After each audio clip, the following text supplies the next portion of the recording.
দেখেন, বাইন্যান্সের এগেনস্টে আমি না, আমি এটা বলছি আপনাদেরকে, ছোট ছোট ট্রেডাররা বাইন্যান্স দিয়ে না, এমন আরও অনেক প্ল্যাটফর্ম আছে যেগুলো বাইন্যান্স, বাইবিট, ওকে এক্স, এইগুলো দিয়ে আপনারা ফিউচার ট্রেড করবেন না। আমি আপনাদের ভালোর জন্যই বলছি। কেন বলছি? কারণ এইগুলোতে মনে রাখবেন বেশিরভাগই বড় বড় ট্রেডাররা থাকে এবং ওনাদের ক্রিপ্টো মার্কেটে ভলাটাইল অনেক বেশি। হ্যাঁ, তো ওই হিসাবে যখন আপনারা ছোটরা যখন একটা মুভে ক্যাচ করবেন, ক্যাচ করার পরে দেখবেন অতি শীঘ্রই আপনাদেরকে লিকুইডিট করে দেওয়ার সম্ভাবনা থাকে। মানে হঠাৎ করে মার্কেট আপনি জানতেছেন বা আপনি বুঝতেছেন যে মার্কেটটা এখান থেকে ডাউন ট্রেন্ডে যাবে অথবা আপ ট্রেন্ডে যাবে।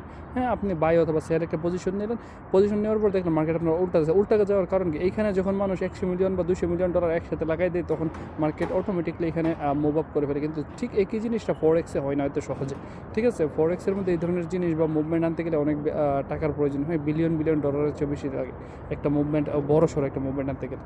সো এই জন্য আমি বলি যে ফরেক্স এবং যে ক্রিপ্টো মার্কেট, ওইটার মধ্যে ডিফারেন্স হচ্ছে ক্রিপ্টোতে অল্প দিয়ে আপনি মুভমেন্ট বড় আনতে পারবেন, আর হচ্ছে ফরেক্সের মধ্যে অনেক বেশি দিয়ে আপনার মুভমেন্ট বড় আনতে পারবেন। এটা হচ্ছে কথা। হ্যাঁ, তো এই জন্য আমি আপনাদেরকে সাজেস্ট করব, ওকে এক্স আছে, তারপর বাইবিট আছে এবং যে বাইন্যান্স আছে, এইগুলোতে আপনারা স্পটে ট্রেড করবেন, স্পট। হ্যাঁ, শুধু কি শেয়ার কিনে যেমন আমরা হোল্ড করে রেখে দিই, এরকমভাবে হোল্ড করে রেখে দিবেন, পরবর্তীতে যখন দাম বৃদ্ধি পাবে সেল করে দেবেন। এটা আপনাদের জন্য বেস্ট। হ্যাঁ, বাইন্যান্স করলে কোনো সমস্যা নেই, কারণ ট্রাস্টেড।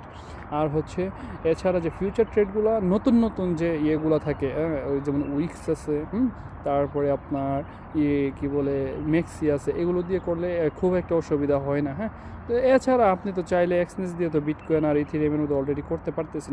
বিভিন্ন কোয়েনে বা টোকেনে যাওয়ার দরকার কি হাই রিস্কের মধ্যে? আপনি সেফ প্লেসে থাকেন। ওকে।